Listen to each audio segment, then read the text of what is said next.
Hey, ladies and gentlemen, Storm King here. Before the video starts, I would like to say, welcome to my new branch of content where I will be telling stories about my life, obviously, experiences that I went through. So, before the video starts, just keep that in mind. There will also be a playlist for it when I start making more videos, and hope you enjoy this video. So, as many of you may know, or many of you may not know, I am a huge fan of Pokemon. I have been playing Pokemon since I was around roughly 10 years old, which is very fitting because your journey starts at 10.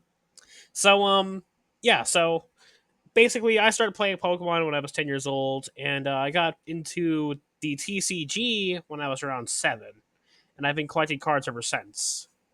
But today, I want to talk about an experience that happened a couple days ago. I think it was Thursday. I think it was Thursday. So let's talk about that, I guess. So we were at Target. We were buying a few things, and as we came in, we saw this huge line of people just come in. Well, no, not a huge line of people. We came into a huge line of people, and then I was looking like that. I was looking over there like, what are they doing? And then I didn't realize it for a couple seconds until my mom said something about them looking at Pokemon card packs, and I immediately thought, oh, like I just realized that Pokemon scalpers exist. Excuse me, Pokemon scalpers exist, and that isn't good. Um, I mean, the story goes a little bit deeper than that. Like I saw a huge line of people there, and I believe I saw a mother with like her little kid. Now, I'm not gonna assume anything, but I'm pretty sure they were trying to just buy and resell them. But I'm not gonna assume anything, obviously. But then, yeah, during the middle of all this, when my dad walked over there, he was trying to get on one of those Magic box sets for the Final Fantasy set from the Magic the Gathering. He's a huge Magic the Gathering fan. Anyways, so he went up to it, and then he said to the guy next to him, so naively, "You're trying to find the right one." And this motherfucker is just like, uh, I'm trying to resell them, and this thing has a broken sticker, and I'm like, did this motherfucker just openly admit to it? What? And I know I just couldn't believe it. So I mean, he said, "Yeah, Dad, I think it's time to get out of here before we get fucking pulverized." So well, I didn't really want to say that, but that was the closest thing I said. So we turned around and we skedaddled on out of there. Now, we were looking also at the back card section, and it was completely empty. Like the back card section was completely empty. There was nothing there except for playing cards and I believe like one set of Pokemon. But other than that, it was as dry as the Sahara Desert. I'm surprised there wasn't a sepia tone and a guitar riff playing like it was a country movie. Anyway, yeah, so there was that too, which I wasn't very. I don't know whether I was more surprised or not surprised that there were basically no cards there. So there's a picture of that. Kind of disappointing, honestly.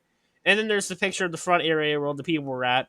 I do notice that there were some Destined Rivals packs that are up to the right, but I'm focusing on the absence, not the presence. I do notice it. I got a comment on TikTok saying that you shouldn't be complaining. I mean, that's kind of just pinpointing, but I'm pinpointing the problem right there. Yeah, so there was so Pokemon card scalping and Magic card they're kind of horrible things, honestly. I won't be the first person to say that or the last person to say that, but I'll definitely be one of the people to say it. Um, yeah. So on a much lighter story, I've been shiny hunting recently. Have been getting a lot more shiny Porygon 2 for the recent Outbreak event. And I've also been getting a lot of shiny Dunsparce, which I've evolved into Dunsparce, but they've all been to segment ones, so it's kind of just boring. Um, I remember when I was originally shiny hunting for Sinistea back then, had the same problem. fake dynasties everywhere, which is just horrible. Um, I am afraid that I'm going to have a lot of experiences like a lot of other shiny hunters have, where I'm going to be like the A drive of Dynamax Adventure, so it took over 800 attempts just to get a Solgaleo. I mean, yeah, that's honestly terrible. It took me 6 months to get a Bellsprout.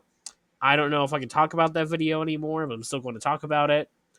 Yeah, I there was a video of me telling a story on another person's channel about me basically shiny hunting a Bellsprout that took me 6 months to find on Bellsprout Community Day of all things last year, which I think it was last year, but it was still cool nonetheless. Um, yeah, so I have a lot of mini shiny hunting stories just going to, but the main story is I remember a lot of YouTubers shiny hunting for like rare specimens. One of them is Shiny Catherine. I really like her content a lot. Especially the big Sylveon and the little Sylveon. I thought that was very cool concept. So yeah, the main thing I'm trying to do is I think I'm going to have a lot of shiny hunting experience. Is like many of other people had with the Dunsparce and all that. So yeah, there's that too. Well, that's all I have today. I'm Storm King, and as always, stay electric.